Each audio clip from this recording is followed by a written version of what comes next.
Bonjour à tous, bienvenue sur la chaîne YouTube Mécanique Sportive, c'est Nicolas et aujourd'hui je vous présente le Kia Sorento, la familiale de la marque Kia.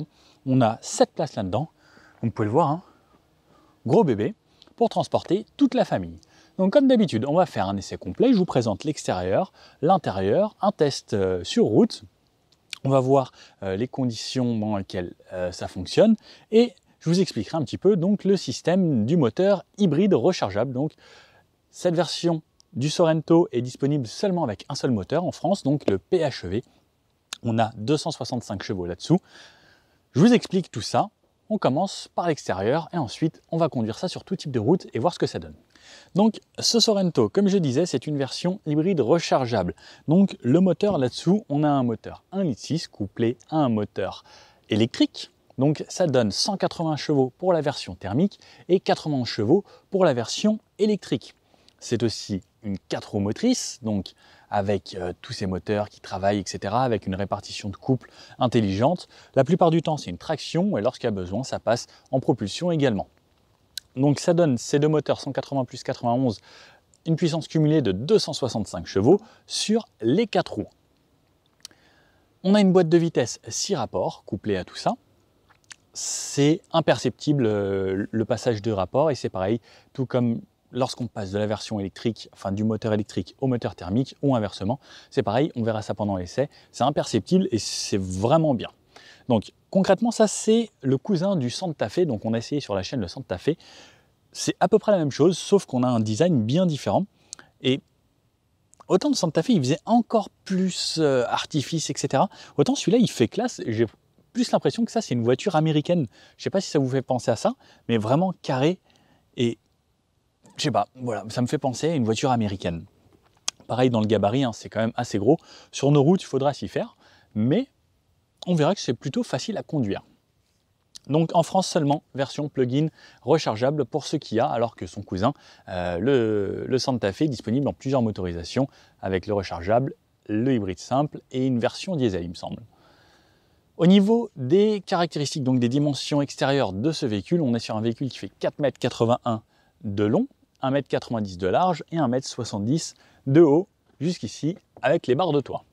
Au niveau du poids, une voiture qui fait environ 2000 kg, donc ça c'est dû au fait que ce soit déjà une 7 places, c'est un gros bébé, et aussi au pack de batterie. Donc les batteries, elles sont situées là en dessous, sous le plancher, avec un module de recharge, et on a 13,8 kWh de batterie.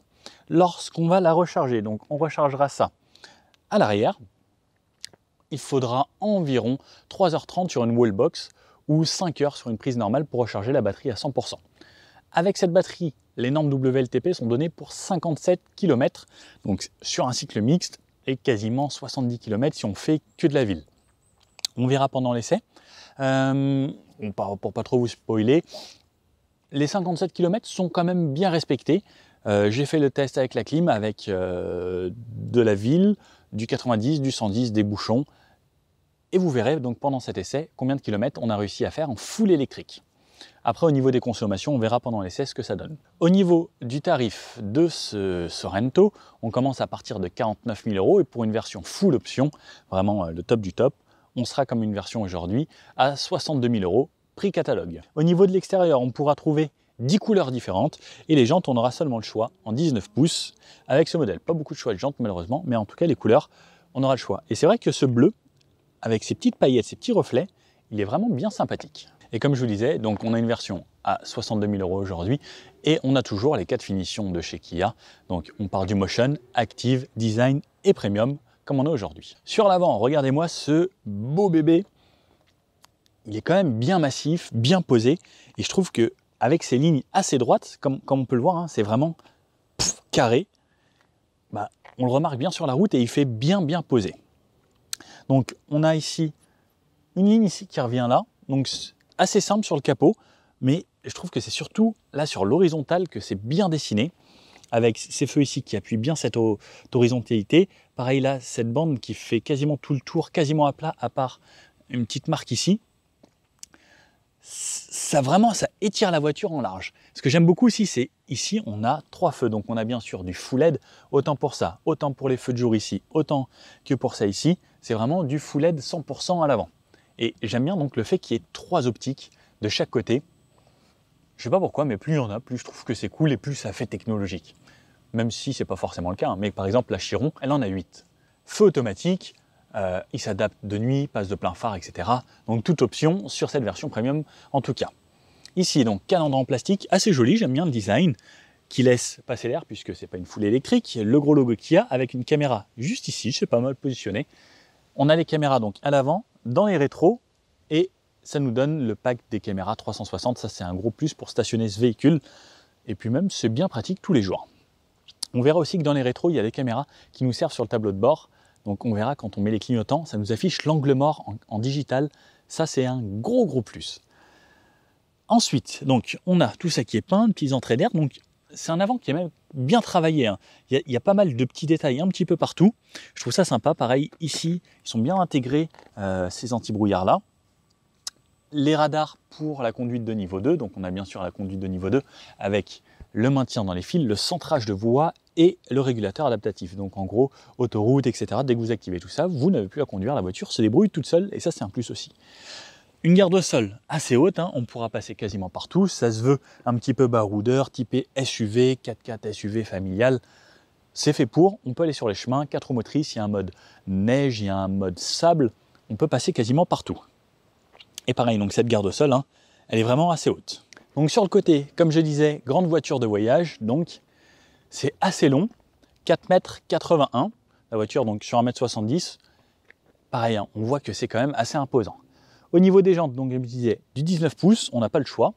Toujours les codes un petit peu style SUV, crossover, avec les arches en plastique qui font tout le tour jusqu'ici. Pareil, on voit les sorties d'air qui rentraient dans le bouclier avant ressortir ici, ça se fait de plus en plus pour l'aérodynamique. Rétro biton, couleur carrosserie en haut, du noir en bas, souvent c'est l'inverse. Le petit répétiteur ici, un petit élément stylistique juste là, des poignées type frigo avec pareil le dessus qui est en sorte d'alu poli. Petit rappel ici pour donner un petit truc en plus à cette petite vitre à l'arrière. Des rappels, pareil, une sorte d'aluminium ici, mais c'est du plastique. Toujours cette garde au sol assez haute pour pouvoir passer partout. Voilà, pas de suspension pneumatique ou autre sur ces versions. Et de cette trappe ici, on a de quoi recharger. Donc pas de prise combo, mais une prise type 2. Donc comme je vous disais, 5 heures à la maison, 3h30 sur une wallbox. Sur l'arrière, donc pareil, on sent que tout est carré, c'est très angle droit, hein. Ça fait une boîte en gros. Plutôt sympa. Les feux full LED à l'arrière, pareil, clignotant, feu de recul, les feux stop, tout est en LED. Toujours un grand béquet ici, 3e feu stop, l'antenne requin là-haut. L'essuie-glace, il est caché. Là, ça c'est bien, parce qu'on ne le voit pas ici, il n'y a pas la boule avec l'essuie-glace. Il est caché là-haut, ça c'est un plus aussi. J'aime bien quand c'est discret. Le logo Kia, la caméra de recul ici, le Sorento qui est affiché juste là pour savoir ce que c'est. All-Wheel Drive, donc AWD, pour vous rappeler que c'est une version 4 roues motrices. Et Eco Plugin, comme ça vous savez que vous avez une version qui se plug, donc qui se recharge. Un peu plus bas, donc toujours un peu peint ici, du plastique. Après, là c'est pareil, c'est les plastiques peints. Les réflecteurs, pas de sortie d'échappement, même si ça pourrait un petit peu ressembler à des artifices d'échappement. Mais l'échappement est caché là-bas. Ah.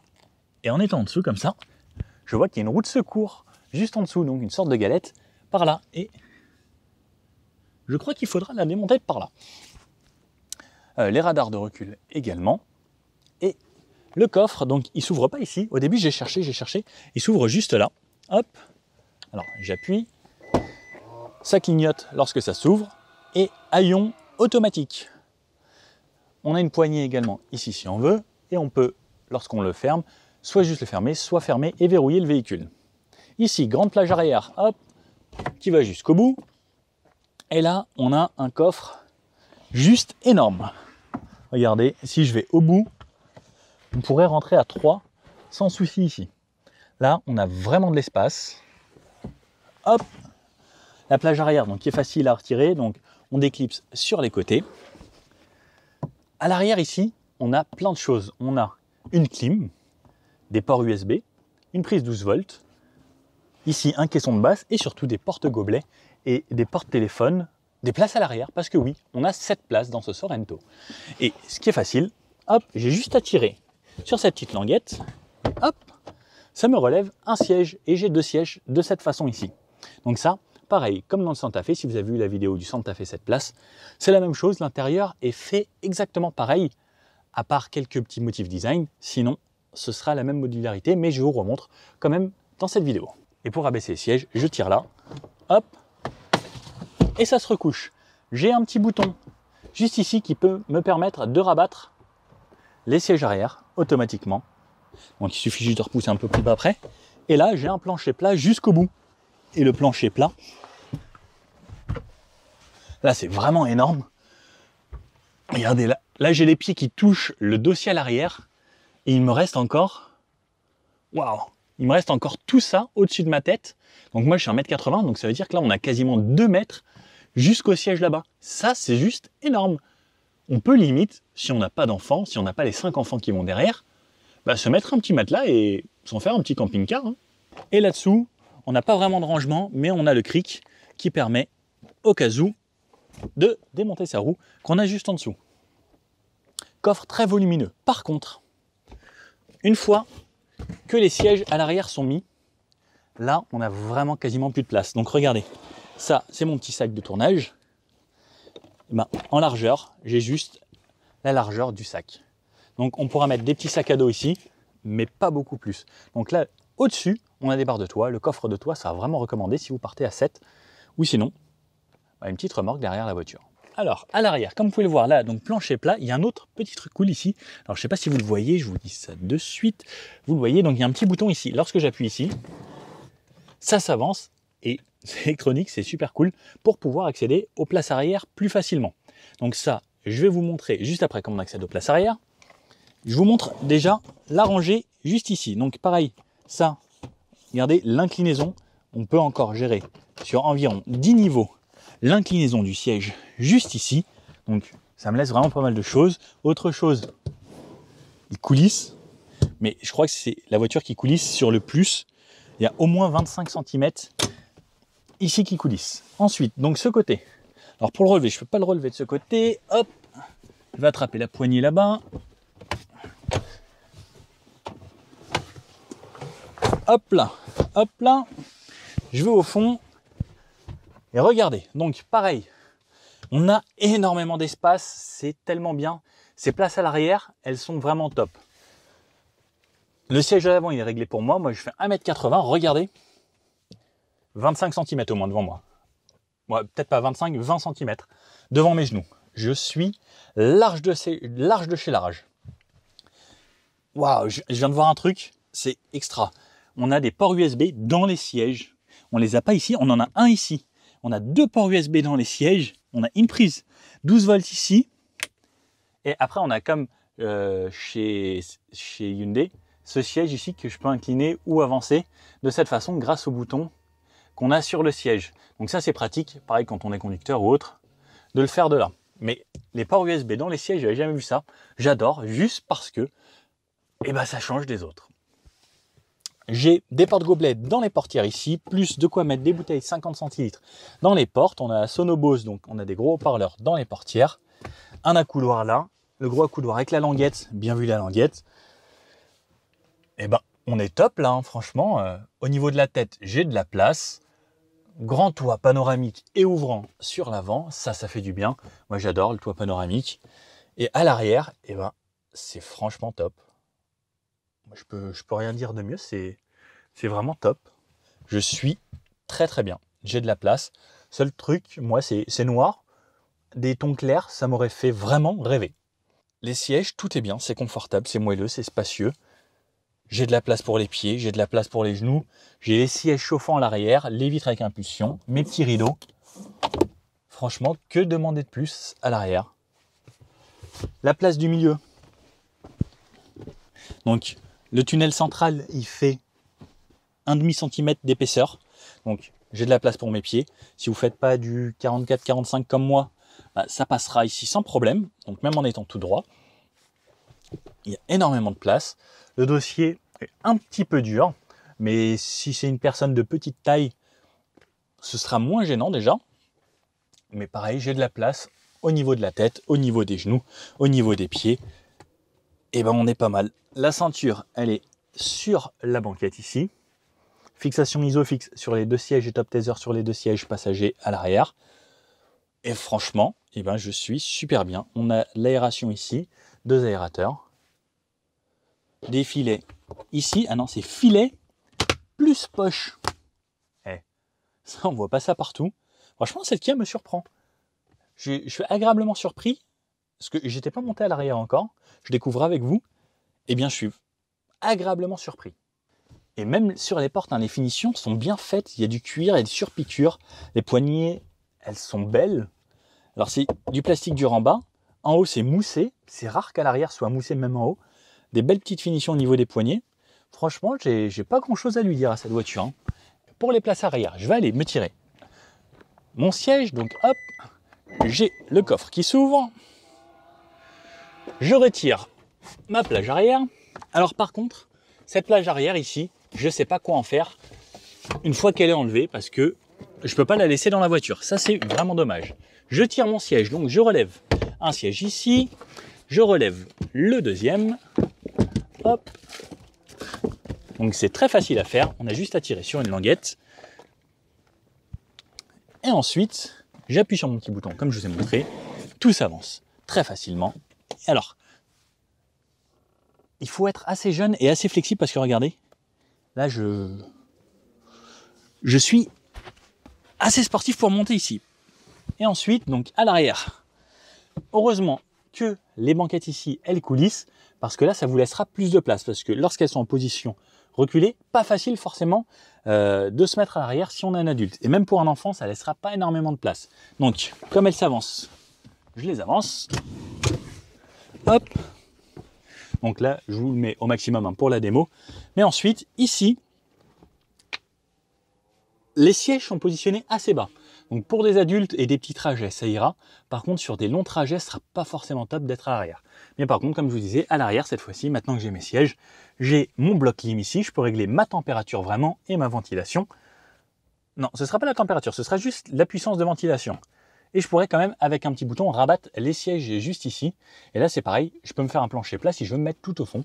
Ça peut être original aussi comme façon de voyager. Et pareil, je profite un petit peu de ce toit panoramique, mais je suis quand même beaucoup plus loin.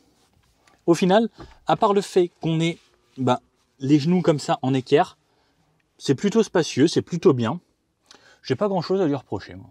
Et là, je vous montre sur l'avant, donc on rentre facilement, on monte dans sa voiture, parce que la voiture est assez haute, surtout si vous conduisez avec un style de conduite positionné assez haut, donc on montera vraiment dans sa voiture.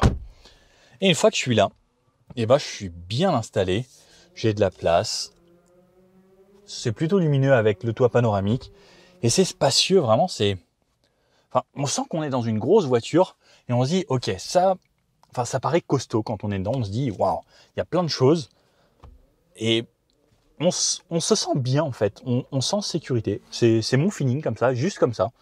Alors je sais pas s'il y a plus de sécurité que dans les autres, mais on se sent bien en fait. Alors quand on rentre à bord, voilà sur quoi l'on tombe. Donc je commence à gauche comme d'habitude. Donc ici, plastique moussé, belle finition, du cuir surpiqué. Pareil, belle petite accoudoir ici, du cuir, des belles matières. Franchement, tout est très très sympa dans cette voiture. Là, on a, donc ça vous pouvez peut-être le voir, ça s'illumine. Donc on a un petit peu d'éclairage ici, la poignée qui est assez grande, mémorisation des sièges, puisqu'on a des sièges électriques juste ici. Les vitres, donc avec l'impulsion partout, verrouillage pour les enfants, verrouiller le véhicule et les rétros. Aérateur, ici ouvrir le coffre de l'intérieur, la hauteur des feux, la trappe à essence et désactiver l'ESP. Ensuite, donc le tableau de bord qui est entièrement digital, donc un bel écran juste ici, avec donc ce type-là, ou lorsque je passe en sport, ce type d'écran-là. Donc on a ça, ou sinon le Smart, qui change un petit peu. Donc c'est 3 compteurs qu'on peut voir, on a une petite animation qui change à chaque fois, c'est assez rapide, c'est plutôt bien fait, et l'écran est de bonne qualité.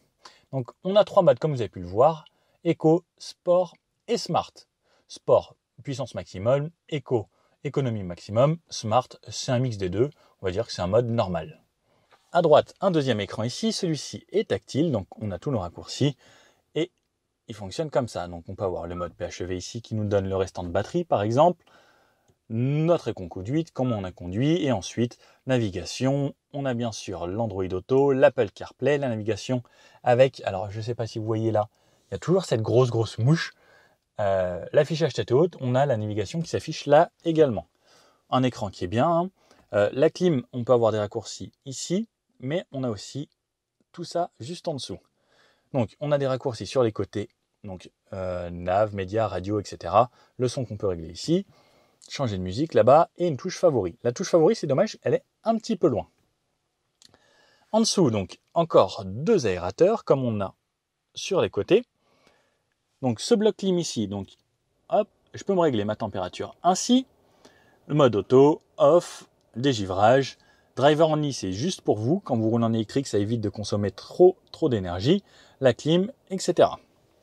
Ici, on a une boîte qui se ferme avec à l'intérieur, donc hop, soit c'est vraiment tout fermé comme ça.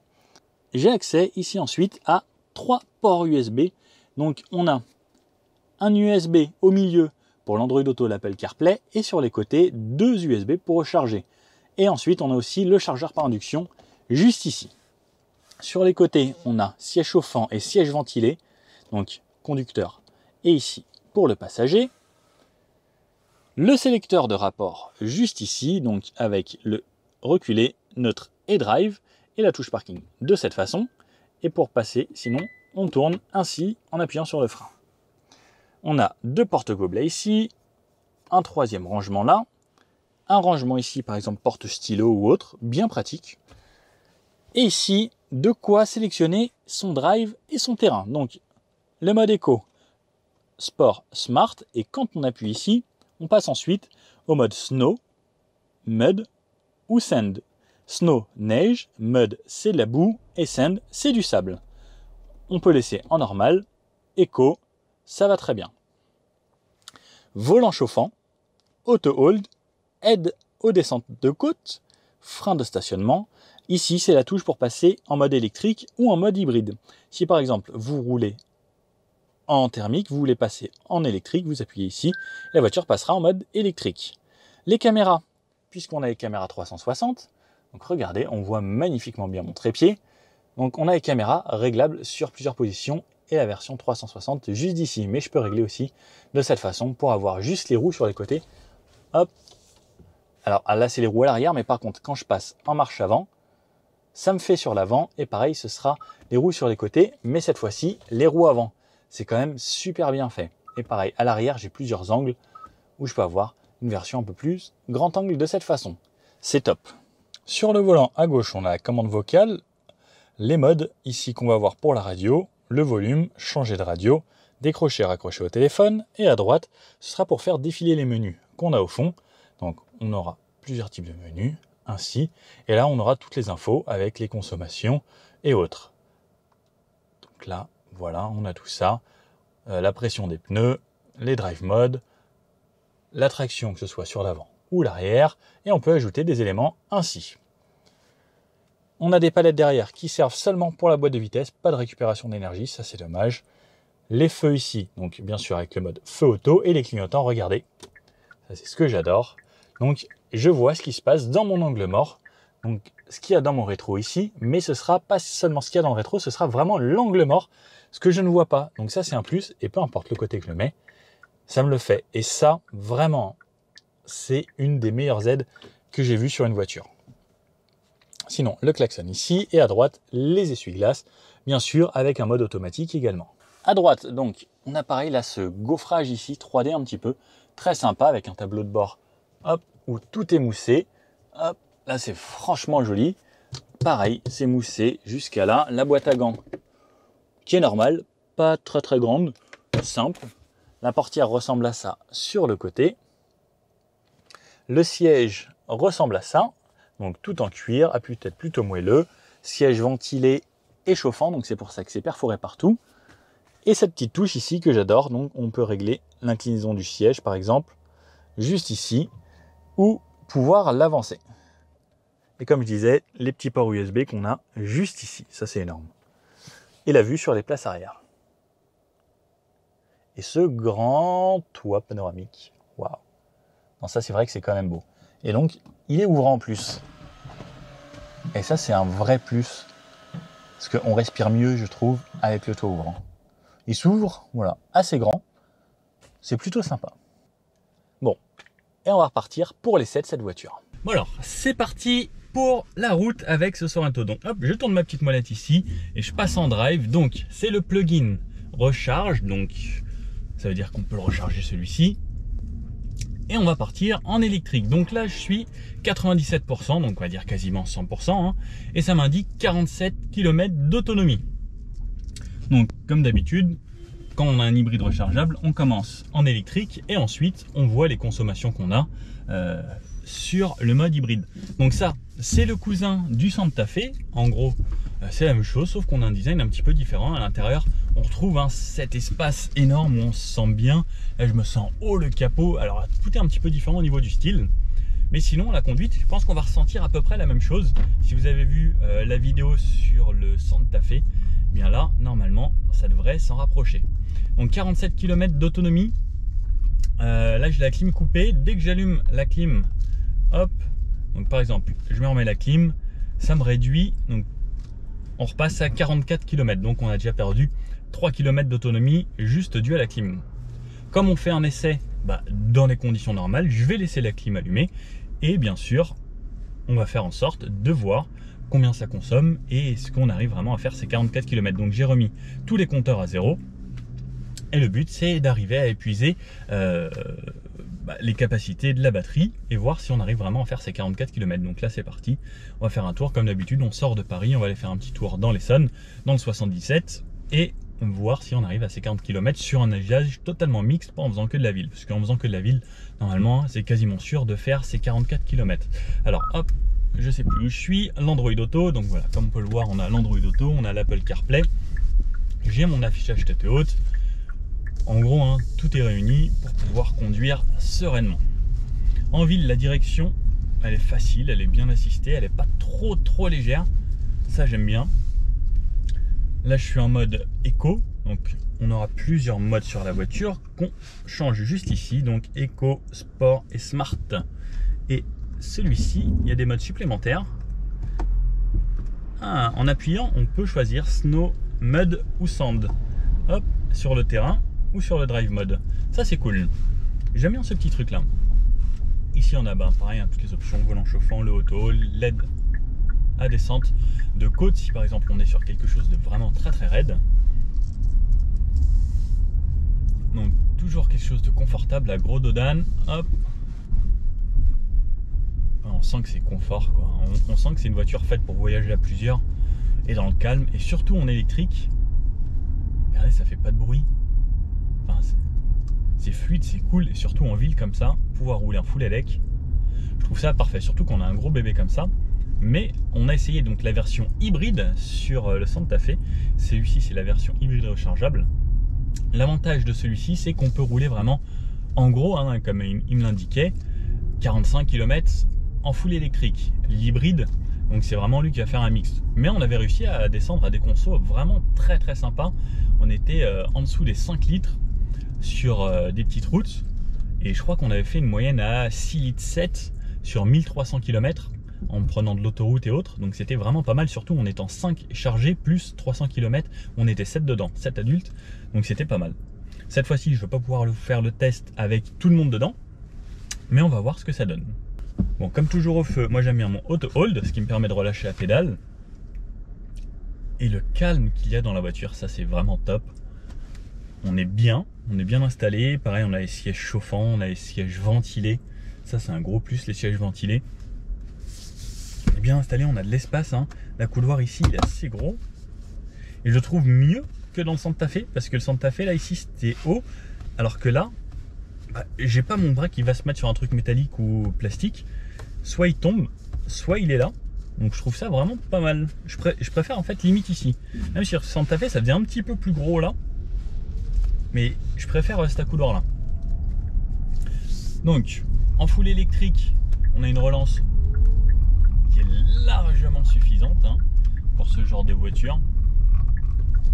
On a toujours les rétros qui font caméra angle mort, là juste ici. Donc je le vois sur mon tableau de bord, qui est une voiture là dans mon angle mort. Ça c'est vraiment un gros plus, surtout en région parisienne ou dans Paris, pour voir les cyclistes, les piétons ou autres. Et là on est vraiment bien. Et le mode électrique, moi j'adore. Dans tous les cas, je trouve que l'électrique c'est vraiment un gros plus. Et si j'ai besoin d'accélérer, ouais, c'est largement suffisant. Hein. Et pareil, alors est-ce que les modes changent? Imaginons que je me mets en sport, en électrique.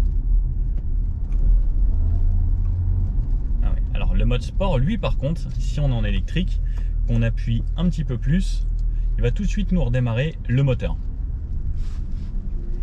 Le but, c'est de rester en électrique. Donc pas touche au moteur. Bon allez, on va aller faire un petit tour sur le périphérique. Donc comme d'habitude, voir ce que ça donne. Sur le périph', comme d'habitude, hein, c'est toujours un petit peu bouché.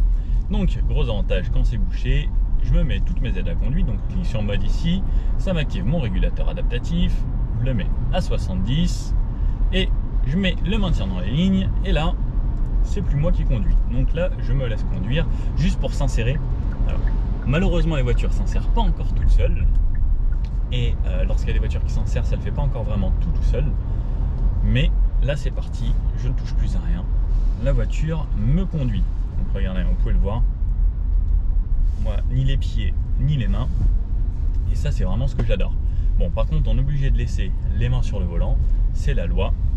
Donc, on va les laisser. Comme vous pouvez le voir, là, il n'y avait pas d'illumination à l'intérieur. Quelque chose de simple, mais j'aime bien là, ces petits reflets. C'est bien travaillé. On dirait de l'aluminium, mais c'est du plastique. C'est plutôt bien fait. Dans l'habitacle, pareil, on est bien. On a le grand toit ici. Je ne l'ai pas ouvert, mais même quand il pleut comme ça, on en profite énormément, puisque regardez la luminosité que ça apporte et la taille. Enfin, c'est vraiment gigantesque. Moi, j'adore. Plus il y a de lumière qui rentre dans l'habitacle, mieux c'est tout de même. Donc là, pareil, hein, dans les bouchons, c'est là aussi que c'est très important, enfin pas très important, mais très utile d'avoir une voiture qui soit en hybride rechargeable, parce que là, vous consommez vraiment zéro. On est en full électrique, donc c'est juste de l'électricité. Si vous avez une borne à la maison, ça vous coûte quand même moins cher de recharger. Par exemple, vous mettez ça de nuit avec les heures creuses, c'est top. Donc là, ça roule un petit peu mieux. La voiture, hein, elle gère toute seule, comme je dis. Je me fais conduire dans les bouchons. Ça, c'est un stress supplémentaire en moins. Quand vous allez apprendre la voiture régulièrement, surtout si vous faites de la ville, là, le mode électrique, c'est intéressant pour vous. Et surtout, toutes ces aides à la conduite, ce sera un vrai plus.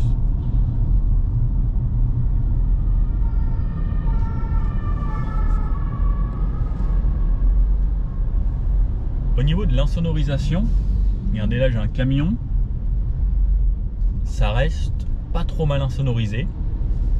Là, je sors du Niro. On sentait que, par exemple, on avait plus de bruit de roulement et autres dans l'habitacle. Là, on voit qu'on est quand même sur une gamme un petit peu au-dessus. On a moins de bruit de roulement, on est quand même bien insonorisé. C'est plutôt correct. Hein. Allez, on sort du périph' et on va prendre un petit peu de vitesse. Allez, c'est parti. Donc, j'adore ce truc d'angle mort là, à chaque fois. C'est vraiment parfait. Donc 70 km/h. Hop, je m'en mets sur la droite. Donc je me remets mon régulateur. 70. Toujours en élec. Donc ça consomme rien. Là il pleut. Donc on a un petit peu plus de bruit que d'habitude. Mais pareil, ça reste toujours très très bien. La voiture se débrouille. Comme on est sur une autoroute et que je me suis réglé à la vitesse. 70, là il y a un panneau 90. Alors je sais pas si elle l'a vu avec toutes les feuilles. Si. La voiture s'adapte automatiquement sur autoroute, seulement sur autoroute, ça c'est dommage que ça ne fasse pas un petit peu plus partout, au panneau. Donc quand c'est 70, elle va se mettre à 70, 90, 110, 130, et pareil sur autoroute, ça c'est le gros avantage si vous faites beaucoup de routes, ce qui est le plus adéquat pour cette voiture, c'est les gros rouleurs, c'est que sur autoroute, vous n'aurez pas à vous soucier du 110, 130, 110, 130, etc. La voiture va se débrouiller toute seule, et pareil sur autoroute, regardez, la voiture se maintient entre les lignes, elle fait son job, vous avez juste à laisser les mains. Et ça, je vous avoue que pour avoir conduit beaucoup avec tout ce genre de voiture et toutes ces aides à la conduite, c'est quand même un gros plus et on fatigue beaucoup moins. Donc 90, toujours en électrique, c'est pareil, ça va très très bien. Et l'avantage de ces hybrides rechargeables, c'est qu'on peut dépasser les 130 km/h, donc aller un petit peu au-dessus de 130 km/h, souvent c'est 140, en full électrique. Donc ça, c'est un gros plus. Ce qu'il faut savoir ensuite, c'est que lorsqu'on va rouler en électrique, les vitesses très élevées, c'est pas ce que la voiture va préférer. Ce genre de voiture, ça aime plutôt surtout rouler entre 50 et 80. Ça, c'est l'autonomie que vous allez avoir la plus grande en électrique, puisque c'est de l'inertie, ça relance pas trop, c'est pas trop contraignant pour la voiture, il n'y a pas trop de vent qui tape dessus, surtout un gros véhicule comme ça. Et c'est à ce moment-là que vous allez consommer le moins de batterie. Là, sinon, petit point conso, donc j'ai fait 9 km, il me reste 35, donc on va dire qu'on est correct, on a perdu un petit kilomètre à peu près. Donc c'est pas déconnant. Et les relances, même juste en full électrique, alors, en appuyant un poil trop sur la pédale d'accélérateur, vous allez démarrer le moteur thermique quand même. Donc lui, il est toujours là pour vous aider et vous assister si besoin, vraiment, lorsqu'on a besoin de puissance. Comme vous savez, là on a énormément de puissance. L'avantage de l'électrique, c'est qu'on a du couple supplémentaire, c'est que ça va tracter et ça va vous emmener assez rapidement. Ça, c'est quand même un gros plus. Là, on va passer à 110. Donc j'attends que la voiture détecte automatiquement le panneau. Donc là, je suis toujours à 90 en auto. Et regardez, donc panneau 110 juste là. Attention. Directement, instantanément, elle le détecte. Et là, je vais aller me mettre hop, sur la file de gauche. Et on va aller se mettre à 110. Donc toujours en full électrique, zéro conso.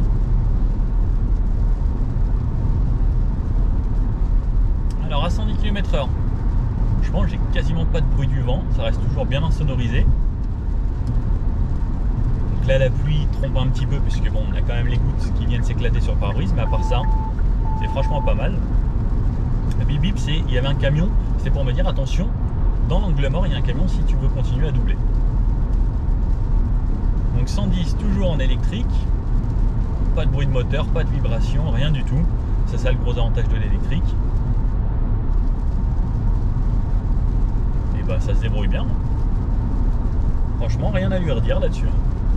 Petit point conso à mi-parcours, donc en ayant fait un petit peu d'autoroute, un petit peu de nationale, là je me mets à 80, donc je viens d'atteindre tout juste les 20 km et il me reste 28 km d'autonomie, donc on a déjà gagné 4 km, ce qui est pas mal. Donc ça voudrait dire qu'on serait à 48 km d'autonomie pour le moment. On va continuer et voir ce que ça donne. Bon allez, on va voir sur le parking d'un centre commercial si c'est à peu près agile. Donc le rang de braquage, ouais, ça va. C'est pas dur à manœuvrer en tout cas. On va essayer de faire des petits zigzags et autres. Alors, hop, sur ce genre de dodane, pareil, c'est bien. Allez, je vais tourner par là. Hop.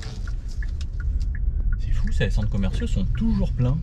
Ah non, là il y a des places. Bon. Je vais faire comme si je voulais me garer.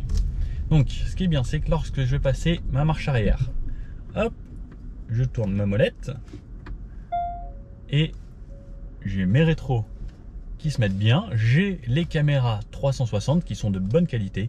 Ça, il faut le dire quand c'est de la bonne qualité, puisqu'il y a plein de marques qui font en sorte que ce soit vraiment pas terrible. Et en gros, j'ai juste à regarder ma vue du dessus et je vais me garer comme ça. Et après, avec mes rétros, je peux le voir aussi.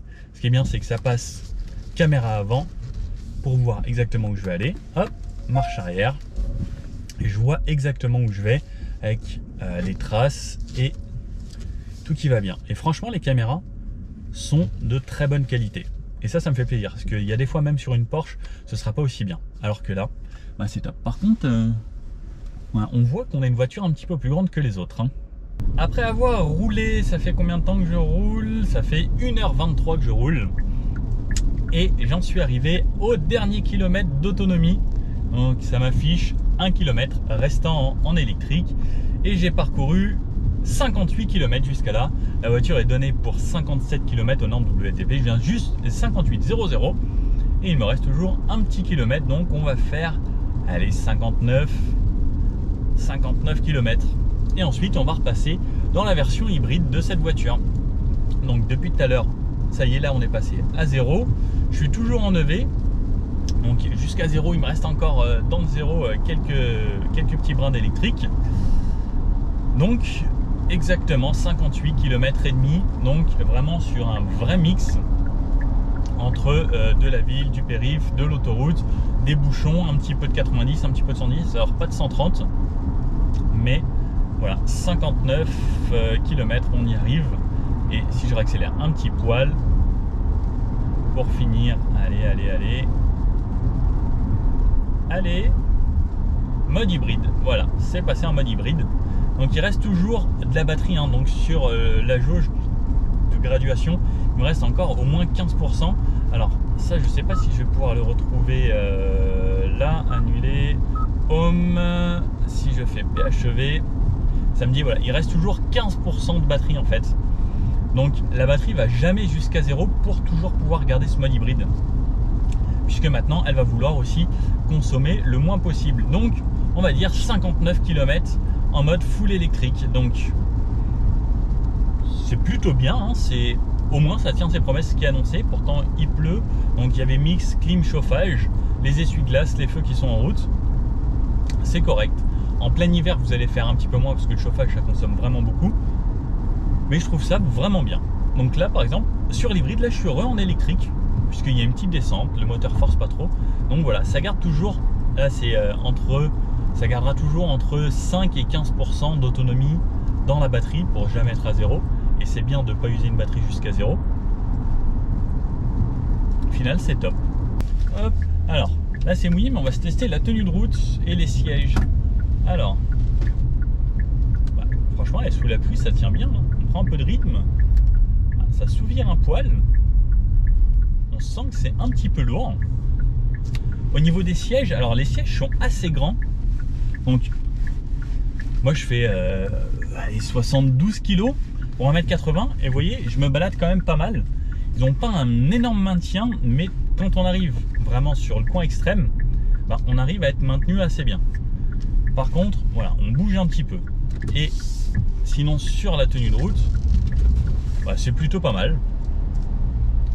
La voiture tient bien, par contre au bout d'un certain moment on sent qu'on a une voiture assez lourde. Et sur les gros freinages, sous la pluie on déclenche assez vite l'ABS, mais c'est pareil, ça reste plutôt correct. Tous les compteurs sont remis à 0. On va voir maintenant la consommation un petit peu en full thermique et voir un petit peu comment ça se comporte. Donc en thermique, en gros c'est une grosse hybride, c'est une hybride mais avec une grosse batterie. Donc dès qu'on ralentit ça passe en électrique et dès qu'elle a besoin elle repasse en thermique. Donc là je suis sur le moteur, pareil on n'a pas de contour sur toutes ces voitures de nos jours. Alors moi je trouve ça un petit peu dommage. Est-ce que, alors non, je vais pas mettre comme ça, est-ce que en sport j'ai un contour ou pas? Ah si, en sport j'ai un contour, ça c'est cool. Donc quand on est en mode éco, la voiture se débrouille vraiment toute seule. En sport pareil, elle va repasser en électrique puisque ça reste toujours une hybride, qu'on soit en sport ou pas en sport. Donc par exemple dès que je relâche, hop, contour à 0. Si j'accélère pas beaucoup, je reste sur le filet de gaz, enfin c'est plus le filet de gaz maintenant, c'est ce filet d'électrons. Ça reste en électrique. Et dès qu'elle a besoin, si je sollicite un peu, hop, ça accélère. Et avec autant de chevaux, ce qui est bien, c'est que ça s'arrache quand même bien du sol. Ça accélère assez vite. Donc on a un petit moteur, 1,6 litre dessus. On entend un petit peu hein, quand on le fait monter dans les tours. On l'entendra déjà moins que dans la Niro, je trouve aussi. Donc on va pas rester en sport parce que ça sert à rien, mais sinon je peux utiliser mes palettes également pour passer mes rapports. Donc ça je peux le faire moi-même. Hop. Et je peux rétrograder. Mais je me remets en drive. La boîte se débrouille très très bien. Bon. Sur les réaccélérations, comme on a une 4 roues motrices, même sur le mouillé, c'est sécure, parce que ça pousse et ça tractionne en même temps. Mais le but, ça va être de rester en mode éco. On n'est pas là pour forcément brûler de l'essence pour rien. Bon. Donc en mode cool. Voilà, ça m'a mis une consommation à 15,5 litres tellement qu'on a accéléré. Là je suis à 80. Le moteur je l'entends pas du tout.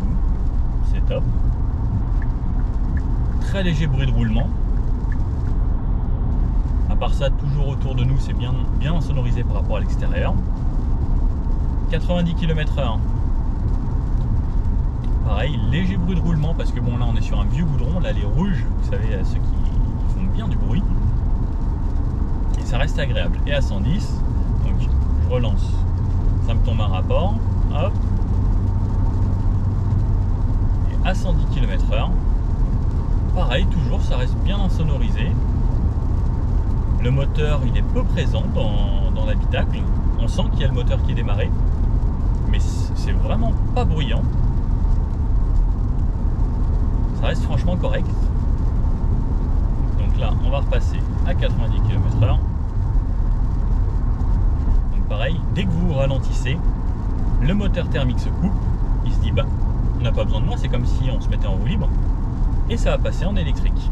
Donc là 90, ça se restabilise. Ça me remet un petit bout d'électrique, parce que là ça n'a pas besoin de forcer. Et dès qu'elle va avoir besoin, elle va se dire ah, voilà, là elle vient de repasser en thermique.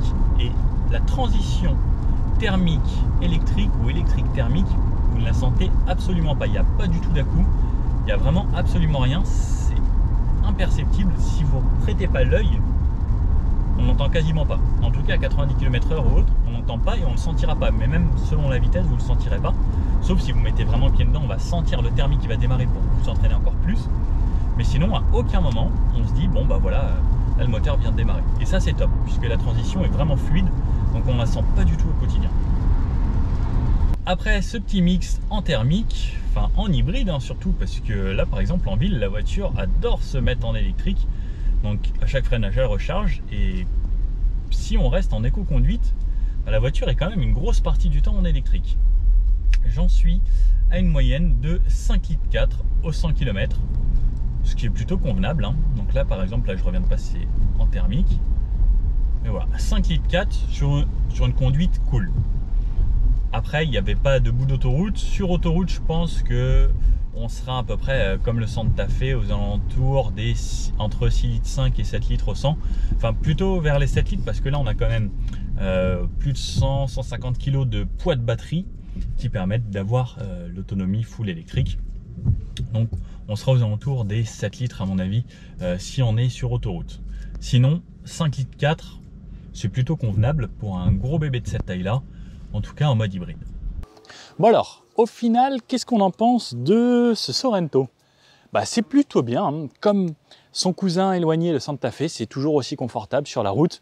C'est agréable à conduire, c'est facile, et celui-ci a l'avantage d'être un plug-in rechargeable. Alors, avantage ou désavantage, ça c'est à vous de me le dire. Est-ce que vous préférez, vous, une version simplement hybride, où on n'a pas du tout à se soucier de la recharge, avec des consommations qui restent quand même maîtrisées, ou est-ce que ça vous intéresse parce que tous les jours au quotidien, vous avez besoin d'un véhicule qui consomme pas du tout quasiment, hein, si vous faites des trajets d'environ 30, 40 km, 50 km par jour, c'est vrai que ce sera un avantage d'avoir zéro consommation de carburant et en même temps ce confort de l'électrique.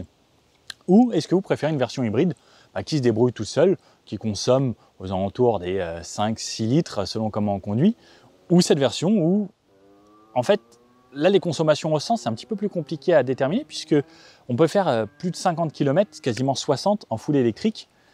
Donc on a une toute petite consommation sur un 100 km, mais après donc, quand on a vu, quand on est en hybride, ça consomme un poil plus qu'une version hybride simple parce qu'on a entre 100 et 200 kg de supplémentaires pour les batteries. Mais à part ça, ça reste vraiment top. Hein. Si on est vraiment très très cool en éco-conduite, on arrive à faire des consommations aux alentours des 4 litres, 4 litres 5.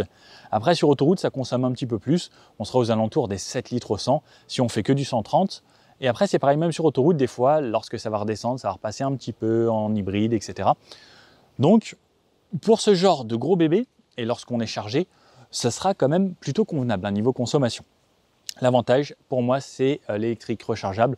On recharge tous les soirs à la maison, ça nous coûte moins cher que du carburant dans tous les cas. Alors selon vos abonnements, ce sera entre 1 et 2 € pour faire les 57 km qui sont annoncés. Je trouve ça plutôt correct, hein. Sinon, voilà, le design, je trouve qu'il est plutôt réussi. Ils ont fait quelque chose de bien. Les nouvelles Kia, je trouve qu'elles ont un design assez atypique, assez particulier, mais aussi très sympa.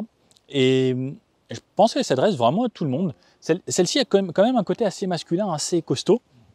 Mais les nouvelles sont assez sympas. J'ai hâte d'en essayer d'autres. Sinon, après, au niveau des points négatifs, je ne trouve pas grand-chose forcément négatif. Juste un petit truc qui m'embête, c'est la plage arrière. Je ne sais pas quoi en faire. Si je ne la laisse pas à la maison, on ne peut pas la rentrer dans la voiture. J'aurais bien aimé aussi, sous le plancher, le coffre, avoir un petit rangement pour les câbles.